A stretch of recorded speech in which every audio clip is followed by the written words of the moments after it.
Matt Gilmore sitting in for Aaron Rand today. Hope you're enjoying the beautiful sunshine. Almost 30 degrees outside, so if you do have a chance, do get out and enjoy the sun and the heat. Let's talk about let's talk about gaming. The Nintendo Switch was a huge success on the market when it was released back in March of 2017. There were over 150 million consoles sold and over 1 billion games. Now, the Nintendo Switch 2 is set to hit markets tomorrow. But will it live up to the hype of its predecessor? Naomi Kyle is the host of the podcast This Week in Gaming, available on iHeart, and she joins me now. Hi, Naomi. Hi, how's it going? It's going good. What can you tell us about the Nintendo Switch 2? What's different about it from the original? Yes, there's a lot to be said about the new console, a lot of hype around it, and it has a lot of improvements, I will say. I think for the most part, you're going to expect to see a much bigger size overall for the console. It's about 1.6 times larger than the original. And the big feature this time around is two different things. The magnetic Joy-Cons, which, you used to have to slide the Joy-Cons into the screen to get them connected. Now they just magnetically attach, which is much smoother of an experience. There's also the added feature that right now, if you look at the Switch and you look at what it looks like, it's going to have a much brighter screen. The color that's going to pop out of the screen is going to be much brighter and much more beautiful to look at. And I think the other feature as well that people have been talking about a lot is the mouse functionality. So now when you play games like first-person shooters, for example, you can quickly switch from using the controllers to using a mouse functionality, which helps you aim a lot better. As people who play on PC know, when you play first-person shooters on a computer, it's much quicker and more responsive, and the Switch lets you do that. So it's a big added feature to the new console. Okay, so let's just back up slightly in case we lost some people along the Of way. course. So the Nintendo Switch, though, is different than most other game consoles. It's a fairly unique design. So can you just sort of describe what makes the Nintendo Switch unique? So what makes it unique and why it was so popular is because it lets you play both handheld, so you can walk around with it, you can travel with it, and play it, seated somewhere. And then there's the other side to it, which is it lets you play on your TV like you would any other console.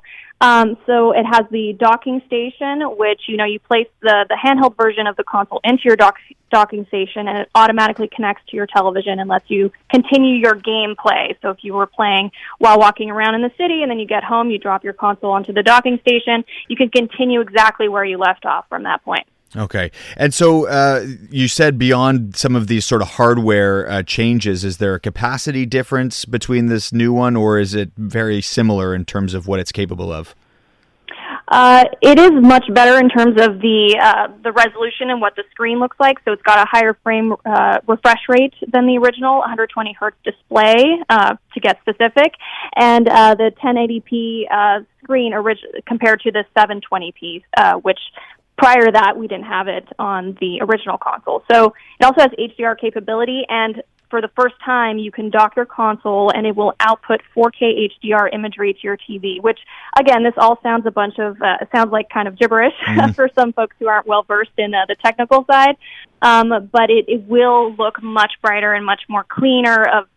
Everything will seem more just a better experience overall and much better to look at, and it'll seem much brighter and more colorful as you're playing. Speaking to Naomi Kyle, host of the podcast This Week in Gaming, available on iHeart, about the new Nintendo Switch that's released tomorrow. What's Nintendo saying about this product? Are they expecting to see the same kinds of numbers as they got with the first Nintendo Switch?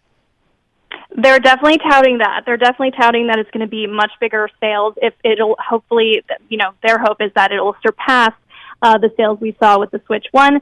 But it's to be seen. I've spoken to different folks. Some folks aren't going to buy it right out the gate. They're going to wait a little bit. Some folks are not as excited about this one. For them, it's their least excited, the least amount that they've been excited for a console ever. So it's just going to be interesting to see what some people say. For the most part, if they're diehard Nintendo fans, they're going to want to get this console for the backward compatibility. It lets you play all the original Switch games.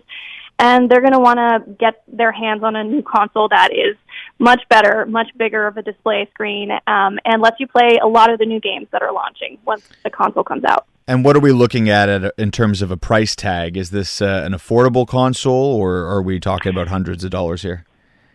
It's more affordable. It's the most affordable console that there is out right now, but it's still more expensive than the original Switch. So the Nintendo Switch 2 is looking at a $629 price tag for Canadians. With the Mario Kart bundle, that's $699. So it is pretty high up there. It's definitely the price for this Nintendo Switch console is much higher than people have been used to in the past. So, we're talking inflation, whatever the reason is that they had to bump up the price for this one to come to market. We'll have to, maybe we'll never get to the bottom of that, but it's definitely more expensive. And I think folks should just, weigh whether they think their Switch 1 is just as capable and still a handheld that they really love, and if it's really worth the upgrade. Yeah. I don't know if this is something that you're up on, but are tariffs playing a role in Nintendo's forecasts of how well this thing might do in the U.S. in particular? It's definitely affected the price. So I think, with the tariffs being a factor, it's a lot of the reasoning that's been passed around for why it's more expensive this time around. So yeah, it's going to play a factor. I think it's going to price some folks out, unfortunately. And, I think they're still hopeful that, the fandom and the people who love Nintendo games and all the new launch titles that are coming on this platform and the new features of it will make it worthwhile and will hopefully get people out to buy it.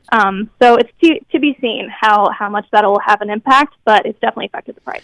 Just finishing up here, about a minute left with Naomi Kyle, host of the podcast This Week in Gaming, speaking about the new Nintendo Switch that's going to be released tomorrow. I wanted to ask you, before you were describing it as the kind of console that you can actually walk down the street and play, and I wonder, 2017, cell phones were a thing, smartphones were a thing, but perhaps the games that were available on smartphones weren't necessarily as far advanced as they are now. Is there any kind of question marks or concerns from the Nintendo point of view about competition with cell phones coming into this new product launch? I don't think so. I think really it's definitely a huge market. I mean, mobile, you can't talk gaming without talking about mobile games and how successful they are. But I think with the Nintendo Switch console and what it can do and the types of games that are on there, Nintendo's always been very they keep their ecosystem within their walls. They always want Nintendo games to be only playable on the Switch and not really beyond that. So, if people really want to play their games, they're going to have to buy the console. And I think really when it comes down to it, the type of games that you'll get, the console experience and the way that it feels to play on a handheld is so different from a mobile phone that the natural gamer will just gravitate towards the console like the Switch or a handheld device versus the phone almost every time. All right. Thanks so much, Naomi. Appreciate the time. Thanks. Naomi Kyle is the host of the podcast This Week in Gaming, available on iHeart. The Nintendo Switch 2 is available in stores tomorrow.